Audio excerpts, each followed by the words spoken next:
L'area archeologica di Gremanu, indagata dalla dottoressa Maria Ausilia Fadda a partire dal 1987, si sviluppa in due settori distinti ma connessi.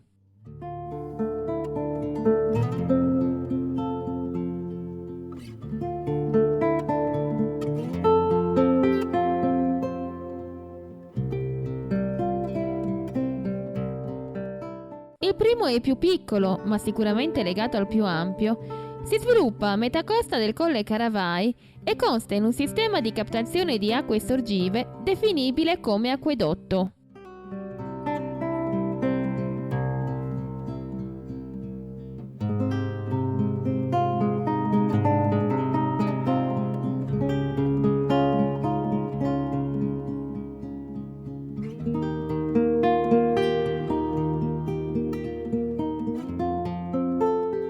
Gli antichi sardi individuarono in loco alcune falde sorgive e le sigillarono, una in particolare, con una ghiera di basalto il cui centro mostra una conca con delle canalette a raggiera.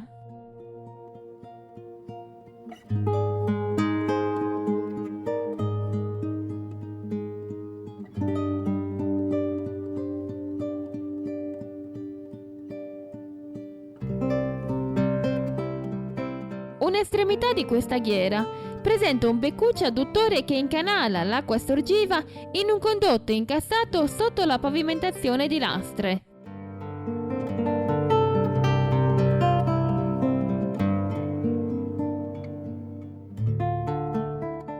Sopra la sorgente venne edificata una piccola tolos di basalto ed i singoli conci vennero tenuti in perfetta aderenza con colate di piombo.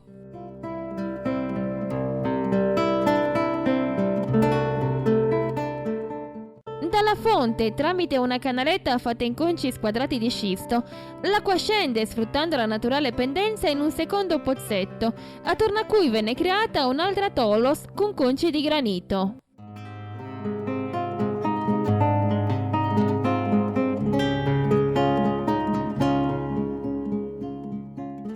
La confluenza delle acque provenienti dal primo e dal secondo pozzo venne poi messa in un'unica canalizzazione che, sfruttando l'elevata pendenza, venne concentrata in uno sbarramento più a valle.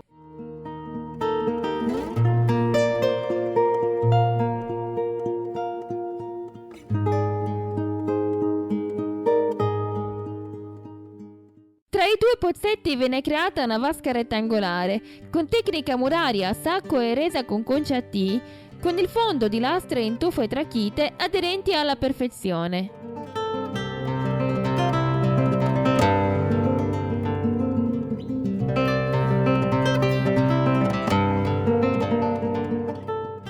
Per evitare dispersione di acque, gli spigoli della vasca vennero scolpiti in una roccia unica e i lati vennero retti con macigni legati tra loro con verghe di piombo.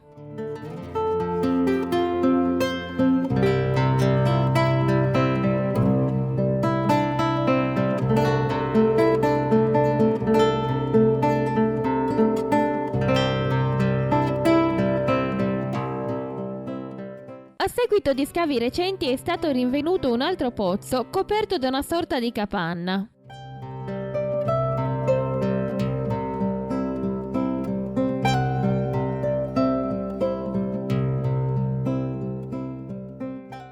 L'ambiente interno della capanna venne lastricato e sul pavimento e nei contorni sono stati ritrovati pugnali, spilloni e vaghi di collane in ambra, mentre dal pozzo provenivano ceramiche varie, inquadrabili tra il 1200 a.C. e il 900 a.C., usate probabilmente per la fruizione dell'acqua.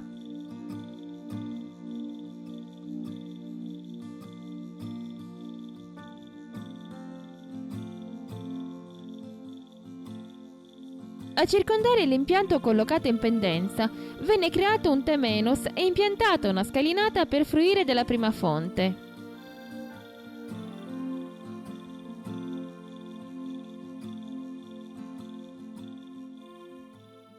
Nella parte più a valle, in prossimità della riva destra del Rio Gremanu, si sviluppa il secondo impianto residuo di un vasto insediamento che la dottoressa Fadda delinea come ampio circa 7 ettari, utilizzato dal XV secolo a.C. al IX secolo a.C.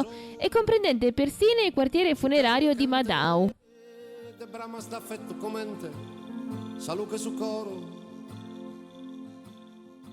L'impianto si dispone in una forma subrettangolare, orientato all'incirca sull'asse nord-sud e circondato da un contesto di capanne, circa 100, che per materiale rinvenuto e opere è ben riconducibile al XV secolo a.C. E a mamma galana cosinde, corittos, chinfilos de brama bidapo, pasteras. La zona di pubblica fruizione della struttura è verosimilmente quella meridionale, semicircolare, aperta in un ingresso e marginata da un sedile per tutto il perimetro come fosse una piazza. E sposas, cantande in suri. Tutta questa parte venne separata dalla zona, che ci piace definire a traffico limitato, da due strutture circolari, una accessibile dalla piazza, l'altra invece aperta verso l'esterno.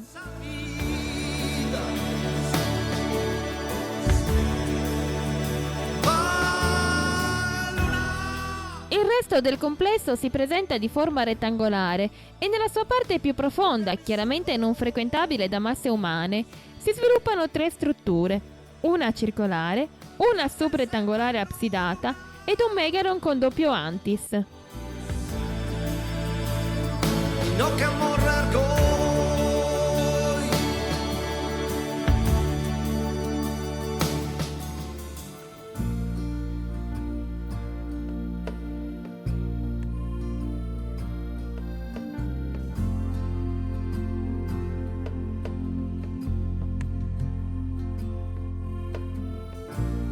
Bidapo pezzetto sin foras. La prima, quella circolare, venne interpretata originariamente come un nuraghe, ma la quantità di rovine e la consistenza della struttura stessa ridimensionarono notevolmente le elaborazioni, delineando una grossa capanna in cui verosimilmente lavoravano uno o più artigiani.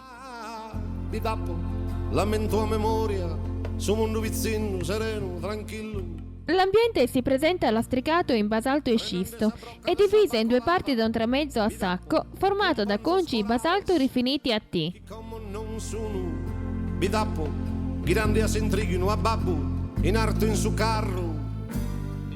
Un sedile margina internamente quasi tutta la struttura e un grosso stipetto si apre nel muro, a sinistra di chi entra, sopraelevato rispetto al pavimento. Cantando amor mutu, cantones de pacche d'amor. L'indagine di questo ambiente ha rivelato la presenza nel terreno di grumi di argilla cotta e bruciata, di terra mista a colate silicee e di basi per inserimento di armi, di vari conci di basalto, di tracchiterosa, di calcare e di arenaria, alcuni rifiniti con decorazioni geometriche o con protomi d'ariete e altri invece allo stato grezzo.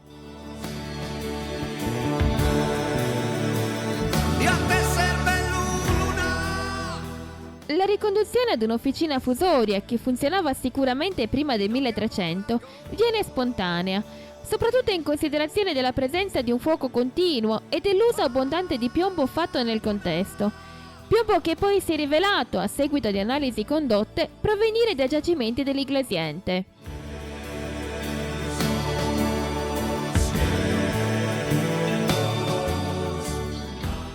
L'edificio ha un megaron con doppio antis, ossia un prolungamento delle pareti laterali sia anteriormente che posteriormente, sorge alla sinistra dell'officina e si mostra diviso internamente in due vani, in origine intonacati, separati da un tramezzo con ingresso rettangolare.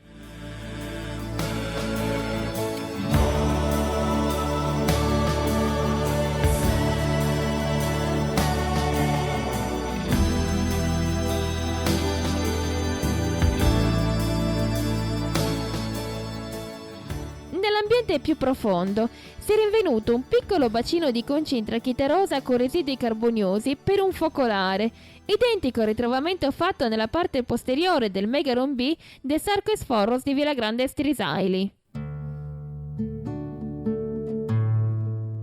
All'interno dell'edificio erano inoltre presenti frammenti di oxide e numerose spade, integre e frammentarie, con i relativi basamenti per fissarle.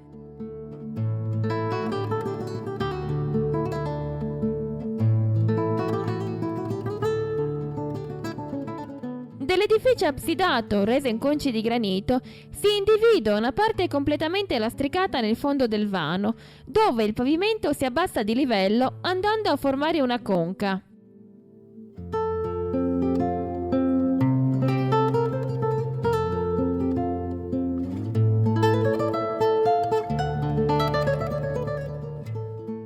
Il rinvenimento di abbondanti resti di ceramiche fa supporre un ambiente dove si manipolava dell'acqua che poi defluiva dalla conca.